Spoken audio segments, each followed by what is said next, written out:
2026 সাল সোনার বাজারে কি যে একটা কাণ্ড ঘটেছিল, একটা শক ওয়েভ যা কিনা সবকিছু একেবারে উল্টোপাল্ট করে দেয়।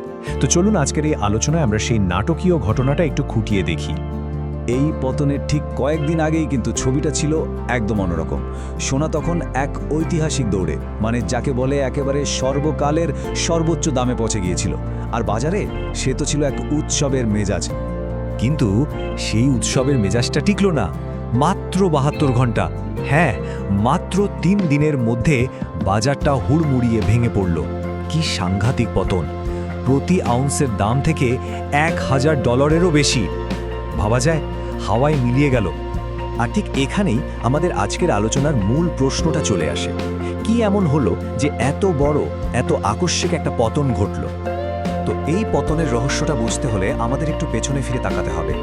দেখতে হবে এর ঠিক আগের অবিশ্বাস্য উত্থানটা। কারণ ওই উত্থানের মধ্যেই কিন্তু পতনের বীজটা বোনা ছিল, মানে শকের জন্য মঞ্চটা তৈরিই ছিল। 2025 সালের শেষ দিক থেকে 2026-এর শুরু পর্যন্ত সোনার যে দাম বাড়ছিল, সেটা শুধু শক্তিশালী বললে ভুল হবে। এটা ছিল প্রায় 5 দশকের মধ্যে সোনার বাজারের দেখা সবচেয়ে বড় দৌড়। এই বিশাল উত্থানের পেছনে কিন্তু একটা কারণ ছিল না, ছিল বেশ কয়েকটা কারণের একটা ককটেল। যেমন ধরুন, একদিকে বিশ্বজুড়ে ভূরাজনৈতিক উত্তেজনা বাড়ছিল, অন্যদিকে বিভিন্ন দেশের কেন্দ্রীয় ব্যাংকগুলো হুমড়ি খেয়ে সোনা কিনছিল, আর তার সাথে সাথে সাধারণ বিনিয়োগকারীরাও সোনা ভিত্তিক ফান্ডে কারি কারি টাকা ঢালছিল। আর ঠিক যখন সবার মনে হচ্ছিল যে সোনার এই দৌড় আর থামবে না, ঠিক তখনই একেবারে শ্বাসরুদ্ধকর গতিতে বাজারের তলাটায় যেন ধসে পড়ল। তো চলুন এবার আমাদের আলোচনার দ্বিতীয় পর্বে যাই, সেই ভয়ঙ্কর $1100 পতন। ভাবা যায়, মাত্র 3টে দিনে বাজার তার মোট মূল্যের প্রায় 20% হারিয়ে ফেলল। এটা এতটাই অবাক করার মতো ঘটনা ছিল যে ভিদা ট্রেডাররাও রীতিমতো হতবাক হয়ে গিয়েছিলেন। এটা কিন্তু কোনো স্বাভাবিক কারেকশন বা ধীর গতির পতন ছিল না। এটা ছিল একেবারে বিশুদ্ধ প্যানিক সেলিং বা আতঙ্কিত হয়ে বিক্রির একটা ঝড়। মানে এমন একটা অবস্থা যেখানে যুক্তিবুদ্ধি কাজ করে না, শুধু ভয় আর আবেগই বাজারকে নিয়ন্ত্রণ করে। কিন্তু জানেন তো, যে কোনো প্যানিক সেলিংয়ের পেছনে একটা ট্রিগার থাকে, একটা স্ফুলিঙ্গ যা দাবানলের জন্ম দেয়। তো প্রশ্ন হলো, এই অগ্নিঝড়ের স্ফুলিঙ্গটা কি ছিল? শুনলে অবাক হবেন, এর উত্তরটা এসেছিল শটান হোয়াইট হাউস থেকে। হ্যাঁ, এই বিশাল পতনের মূল কারণ ছিল তৎকালীন প্রেসিডেন্ট ট্রাম্পের একটা ঘোষণা। তিনি জানান যে কেভিন ওয়ার্শ হবেন আমেরিকার ফেডারেল রিজার্ভের পরবর্তী চেয়ারম্যান। ভাবুন একবার, শুধু একটা রাজনৈতিক ঘোষণা, আর তাতেই পুরো বাজারে কি বিশাল তোলপাড়। এটা আসলে তার একটা ক্লাসিক উদাহরণ। এই ঘোষণাটা বাজারে একটা ডমিনো এফেক্টের মতো কাজ করে, মানে একটা পড়ার সাথে সাথে বাকিগুলোও পড়তে শুরু করে। বাজার সঙ্গে সঙ্গে বুঝে যায় যে ওয়ার্শ যেহেতু একজন হকিশ বা কঠোর নীতির সমর্থক, তিনি ডলারকে শক্তিশালী করার চেষ্টা করবেন।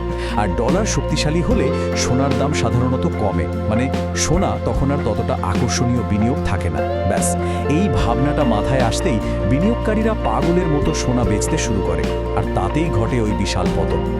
কিন্তু দেখুন, ওয়ার্শের মনোনয়নটা ছিল শুধুই একটা ট্রিগার, মানে বন্দুকের ঘোড়া টেপার মতো। আসল কারণটা কিন্তু আরও গভীরে। আসল গল্পটা বুঝতে হলে আমাদের পর্দার আড়ালে তাকাতে হবে, দেখতে হবে কোন বড় বড় শক্তিগুলো এই পুরো খেলাটা নিয়ন্ত্রণ করছিল। আসলে ব্যাপারটা বুঝতে হবে এভাবে: ফেড চেয়ারম্যানের মনোনয়নটা ছিল একটা তাৎক্ষণিক কারণ, যা স্বল্পমেয়াদী একটা আতঙ্ক তৈরি করেছিল। কিন্তু আসল কাহিনীটা হলো সেই দীর্ঘমেয়াদী চাপ, সেই কাঠামোগত শক্তিগুলো যা বছরের পর বছর ধরে তিলে তিলে জমা হচ্ছিল আর সোনার দামকে ঠেলে ওপরে তুলছিল। আর এই কাঠামোগত শক্তিগুলো কি কি? দেখুন, বিশ্বজুড়ে ঋণের বোঝা, মুদ্রার দাম কমে যাওয়ার ভয়, স্টক আর বন্ড মার্কেটের অনিশ্চয়তা, এর সাথে যোগ করুন গোল্ড ইটিএফ এর নতুন চাহিদা, আর চীন সহ বিভিন্ন দেশের কেন্দ্রীয় ব্যাংকের সোনা কেনার হিড়িক। এই সব মিলিয়ে কিন্তু সোনা সেই রেকর্ড উচ্চতায় পৌঁছেছিল।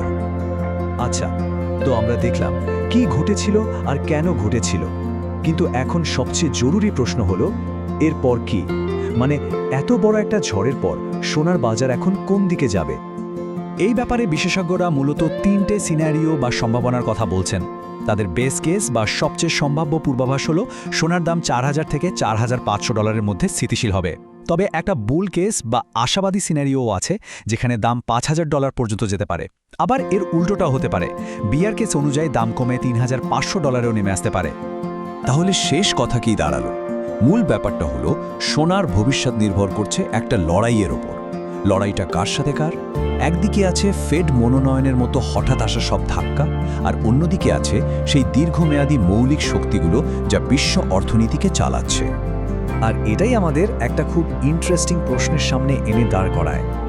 অস্থিরতার এই নতুন যুগে সোনার যে দীর্ঘমেয়াদী শক্তি, সেটা কি ভবিষ্যতের এই ধরনের আকস্মিক ধাক্কাগুলো সামলে নেওয়ার জন্য যথেষ্ট মজবুত? উত্তরটা কিন্তু সময় বলে দেবে।